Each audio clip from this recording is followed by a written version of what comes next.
નમસ્કાર દર્શક મિત્રો, હું છું એડવોકેટ સોનલ બારિયા. આપ સર્વનું સ્વાગત છે મારી ચેનલ લીગલ ભવ્ય જ્ઞાનમાં. દર્શક મિત્રો, જ્યારે તમે કોઈ પણ પ્રકારની મિલકતની અંદર વડીલોપાર્જિત તમે મિલકત ખરીદો છો, ત્યારે તમારે જમીન અથવા મિલકત ખરીદતી વખતે કઈ કઈ બાબતોનું ધ્યાન રાખવું જોઈએ તેના વિશે આજે હું તમને સમજૂતી આપીશ. તો દર્શક મિત્રો, જ્યારે કોઈ પણ પ્રકારની જો ખેતીની જમીન હોય અથવા તો કોઈ પણ પ્રકારની મિલકત હોય અને દર્શક મિત્રો એ જો તમારી વડીલોપાર્જિત હોય એટલે કે તમારા બાપ દાદાની જે પેઢી દર પેઢીથી જે મિલકત તમને મળવા પાત્ર હોય અને તે મિલકત તમને મળી છે અને તમે એ મિલકતને વેચવા માંગો છો અથવા તો તમારી એ જે મિલકત છે એવી મિલકત તમે ખરીદવા માંગો છો, તો દર્શક મિત્રો એવી જે પણ વડીલોપાર્જિત મિલકત હોય એવી મિલકતને ખરીદતા પહેલાં સૌથી પહેલાં તમારે એ જે મિલકત છે એ મિલકત જે વ્યક્તિ વેચી રહી છે તે વ્યક્તિ ખરેખર એ મિલકતની જે તે માલિકી હક ધરાવે છે કે નથી ધરાવતી એ સૌથી પહેલું તમારે જોવાનું છે. અને એ જોવા માટે તમારે એ ચકાસણી કરવા માટે તમારે જે વ્યક્તિ વડીલોપાર્જિત મિલકત વેચી રહી છે એ વ્યક્તિને પાસે જો ધારો કે વિલ હોય કે એમના પિતાજીએ એ વડીલોપાર્જિત મિલકતની અંદર તે વ્યક્તિના નામે વિલ કરેલી હોય, તો દર્શક મિત્રો એ વિલ એ ખરા પ્રમાણમાં કરેલી છે કે નહીં, જે વિલનો જે નમૂનો હોય એ પ્રમાણે કરેલી છે કે નહીં, એ એમને સૌથી પહેલાં તમારે જો તમે ખરીદનાર છો તો ખરીદનાર તરીકે તમારે તપાસવાનું છે. અને ભલે તમારે વિલ એ ત્યાં આગળ સાબિત થાય છે કે વિલ જે એમના પિતાજી છે એમને કરેલી છે અને તેની અંદર બધું જ લીગલી છે, તો દર્શક મિત્રો માત્ર વિલ કરવાથી એ વિલને તમે ડાયરેક્ટલી એને આધારે એ મિલકત જો એ વ્યક્તિ વેચી રહ્યા છે કે વિલની અંદર મારા પિતાજીએ મારું નામ લખેલું છે અને આ જે મિલકત છે હું મારી રીતે વેચી રહ્યો છું, તો દર્શક મિત્રો જો વિલ કરેલી હોય કે વિલની અંદર જે વ્યક્તિ વેચનાર છે તેનું નામ હોય અને એ વ્યક્તિ એવું કહેતા હોય કે વડીલોપાર્જિત મિલકતની અંદર મારા પિતાજીએ મારા નામે વિલ કરેલ છે જેથી કરીને હું સંપૂર્ણ હકદાર છું કે આ જે પ્રોપર્ટી છે અથવા ખેતીની જમીન છે હું વેચવાને પણ હકદાર છું, તો દર્શક મિત્રો જે વિલ કરી હોય છે વિલનું પ્રોબિટ એ કોર્ટમાંથી મેળવવાનું હોય છે. પ્રોબિટ એટલે જે વિલ કરી છે એ વિલના એક પ્રકારનો દસ્તાવેજ તરીકે ગણીને કોર્ટ જે તે વ્યક્તિ અધિકાર ધરાવે છે આ વસ્તુ વેચવા માટે એવું એક પ્રોબિટ આપે છે કે આ ખરેખરમાં એમના ઉત્તરાધિકારી છે, એમના વારસદાર છે, જે વિલની અંદર લખેલું છે એનું ખરાઈ કોર્ટ દ્વારા થાય છે અને ત્યાંથી એક પ્રકારનો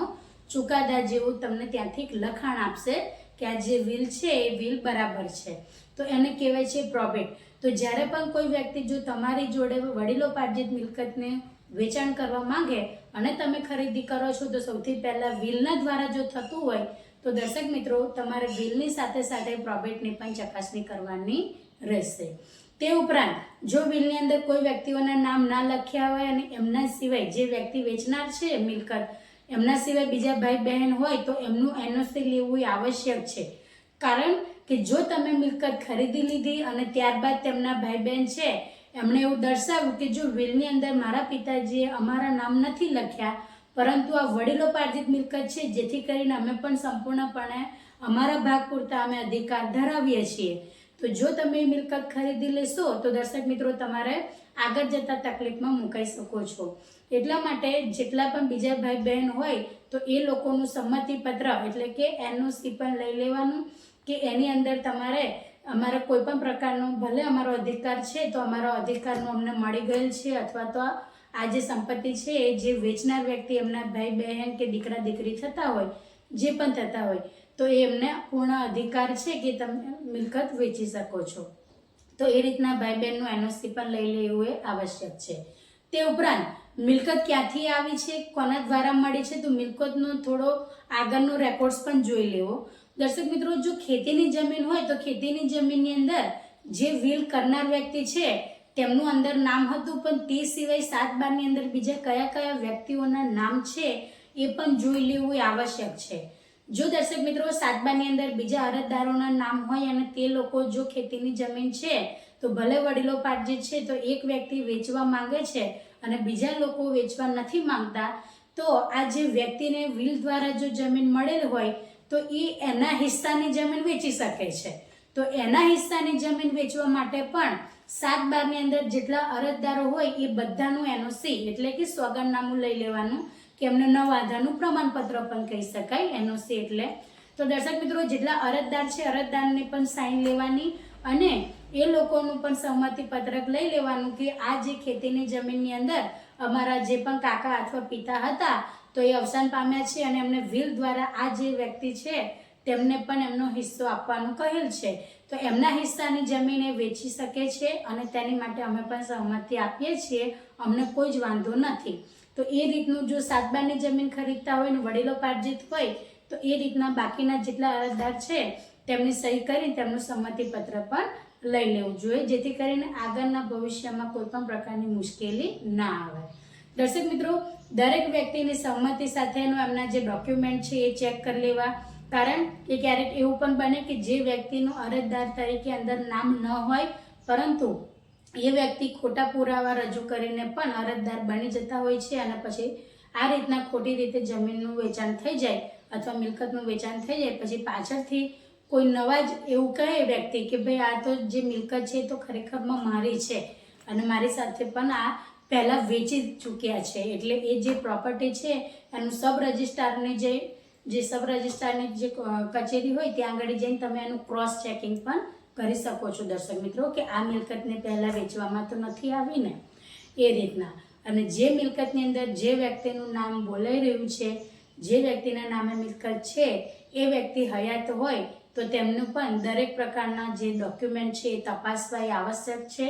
એમની સાઇન લેવી આવશ્યક છે અને ત્યારબાદ જ દર્શક મિત્રો વેચાણ કરાર કરવાનો રહેશે. વેચાણ કરાર કરતી વખતે દર્શક મિત્રો જે તે તમારી શરતો હોય, મિલકતની અંદર જે પણ વિવરણ હોય એ પ્રમાણેનું વિવરણ છે કે નહીં એ તમારે જે ડોક્યુમેન્ટ છે એની અંદર તો તપાસવાનું જ છે, પરંતુ દર્શક મિત્રો જે રજિસ્ટ્રારની ઓફિસની અંદર તમારા જે ડોક્યુમેન્ટ હોય પ્રોપર્ટીના, એ પ્રોપર્ટીના દસ્તાવેજની અંદર જે માપ દર્શાવેલ છે એ માપ પ્રમાણે પ્રોપર્ટી પણ છે કે નહીં એ સ્થળ ઉપર જઈને પણ માપી લેવું એ આવશ્યક છે. કારણ કે ઘણીવાર એવું થતું હોય દર્શક મિત્રો કે તમે ખાલી દસ્તાવેજના જે ડોક્યુમેન્ટ છે એ તમે તપાસી લો છો અને ખરેખરની અંદર એની અંદર દર્શાવ્યા પ્રમાણે ક્યારેક એવું પણ બને છે કે